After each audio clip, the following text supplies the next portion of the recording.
بسم اللہ الرحمن الرحیم. ناظرین، ساجد سبزواری آپ کا ہوسٹ حاضر خدمت ہے. دنیا بھر میں ایک نئی بحث چل پڑی ہے کہ آیا صوفیہ جو کہ 1000 سال تک آرتھوڈاکس کا چرچ رہا، بازنطینی شہنشاہ نے اسے تعمیر کیا اور سلطان محمد فاتح نے جب قسطنطنیہ فتح کیا تو یہاں نماز ظہر ادا کی اور اس کو مسجد کا درجہ دے دیا.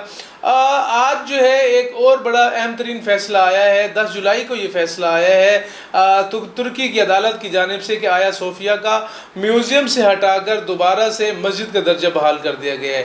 میں آپ کو یہ بھی بتاؤں کہ 1934 میں کمال پاشا نے، جس نے جدید ترکی کی بنیاد رکھی، اس نے جو ہے آیا صوفیہ کو مسجد کا درجہ ختم کر کے وہاں پر مغربی آقاؤں کی خوشنودی کے لیے اس نے اسے میوزیم کا درجہ دے دیا گیا. لیکن مرد حر طیب اردگان کی کوششوں سے اب قانونی طور پر یہ تنازع حل ہو گیا ہے کہ اب اسے مسجد کا درجہ دے دیا گیا. عاصم صاحب، پوری دنیا میں ایک بحث جاری ہے.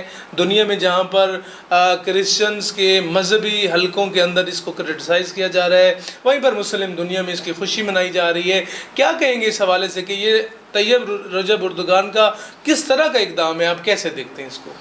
بسم اللہ الرحمن الرحیم. شکریہ ساجد صاحب. دیکھیں، یہ ایک تاریخی فیصلہ کر دیا انہوں نے. طیب اردگان کے، میں کہتا ہوں یہ الفاظ تاریخ میں یاد رکھے جائیں گے.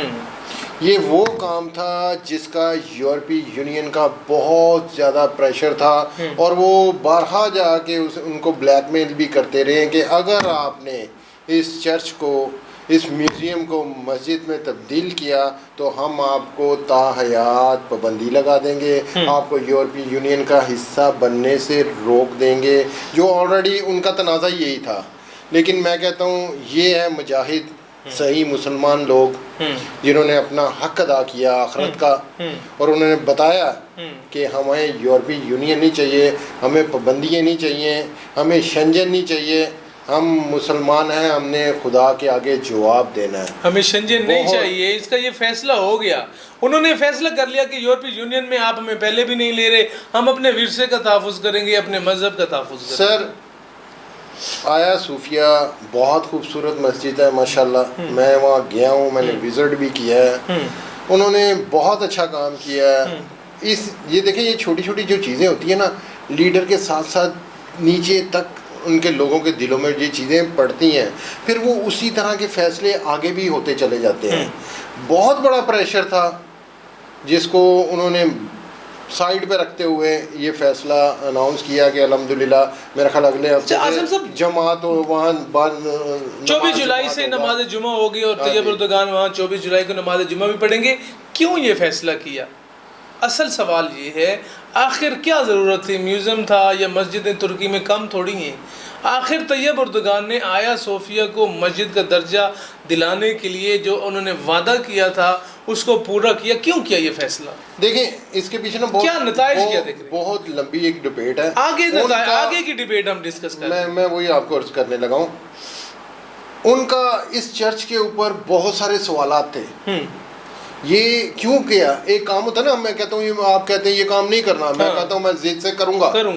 آپ کا یورپی یونین کا، پورے شنجن کا، پورے یورپ کا ایک ہی سوال ہوتا تھا کہ اس میوزیم کو آپ دوبارہ کنورٹ کریں چرچ میں. ٹھیک ہے، وہ چرچ میں کنورٹ کریں، چرچ کریں نا. ایک سوال ہی بار بار ہوتا تھا، اسی پہ تنازع ہوتا تھا، اسی پہ ڈبیٹ ہوتی تھی کہ یہ کریں گے تو پھر ہم آپ کی یہ بات مانیں گے. آج انہوں نے وہ صفحہ ہی پاڑ دیا کہ آپ بات مانو یا نہ مانو، ہم یہاں اپنی مسجد کو اس کو دوبارہ قائم کریں گے، اس میں بعد نماز جماعت. اچھا، آپ نے کہا کہ آپ وہاں وزٹ بھی کیا، وہاں کی کیا منفرد چیز ہے؟ کوئی ایک چیز ہمیں بتائیں جن لوگوں نے دیکھا نہیں ہے. سر، تو آپ تو خوش نصیب ہیں، آپ نے یہ دیکھا ہے. میں نے پورا استنبول دیکھا ہے، اس کی ساری اسٹیٹیں دیکھی ہیں. بہت خوبصورت آرکیٹیکٹ ہے. اس میں دیکھیں 1200 کچھ کی یہ ساری کنسٹرکشن ہوئی ہے. 15ویں صدی 12ویں صدی 6 صدی میں بیسیکلی یہ بنا تھا. اور آپ اس کو جاتے ہیں، دیکھتے ہیں، آپ اس کا بلڈنگ کا کام کرتے ہوئے اس کی جو بناوٹ ہے، اس کی خوبصورتی ہے، وہ ایسے ایک عجیب سی فیلنگ آپ کو ہوتی ہے کہ سبحان اللہ. آپ کے دل سے الفاظ ایسے نکلتے ہیں کہ سبحان اللہ ماشاءاللہ، سبحان اللہ ماشاءاللہ. انہوں نے، مسلمانوں نے، ترکی والوں نے ان اسلام کی مسجدوں کو بڑے شوق سے بنوایا. آپ دیکھ لیں سوری ان کی ہسٹری ہے, کوئی بھی بادشاہ آتا تھا یا کوئی بھی ملکہ آتی تھی وہ اپنے نام سے ایک مسجد خوبصورت بنواتی تھی. یقیناً وہاں پر اس پہ وہ پیسہ لگاتے تھے اور اس کو چاہتے تھے کہ وہ ہر دوسری مسجد سے یہ مسجد خوبصورت بنے. بالکل ٹھیک ہے. تو یہ چیزیں ہیں سر, ان کا ایمان تھا, ایک ان کا جذبہ تھا بہت زیادہ کہ وہ اس روحانی چیزوں کی طرف شروع سے تھے, آج سے نہیں تھا. ترکی کی آپ ہسٹری دیکھ لیں, آپ یہ ارطغرل ڈرامہ جو دیکھ رہے ہیں کہ لوگوں کو اتنا پسند کیا جاتا ہے. ترک والوں نے شکریہ ادا کیا کہ پاکستان نے اتنی بڑی تعداد میں یہ اس کو سرچ کیا, دیکھا, سبسکرائب کیا. پی ٹی وی دیکھ لیں, اس کا سبسکرائبر کہاں چلا گیا, ان کے اپنے جو چینل تھے وہ کہاں چلے گئے.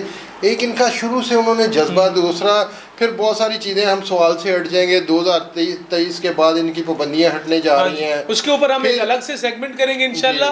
عاصم امین صاحب جو ہے جنہوں نے خود آیا صوفیہ کا وزٹ بھی کیا ہے, ہمیں بتا رہے تھے, اس کی تاریخی اہمیت بتا رہے تھے, ترکوں کی جذباتی لگاؤ بتا رہے تھے. میں اسی نقطے کے اوپر پروگرام کا آغاز اختتام کروں گا کہ طیب اردگان صاحب نے آیا صوفیہ کو مسجد میں بحال کرنے کا مقصد جو ہمیں نظر آ رہا ہے وہ ایک تو خلافت عثمانیہ کا ریوائول کی طرف جو ہے, بحالی کی طرف پہلے اینڈ بھی انہوں نے رکھ دی ہے, جس کی طرف عاصم امین صاحب اشارہ کر رہے تھے کہ 2023 میں.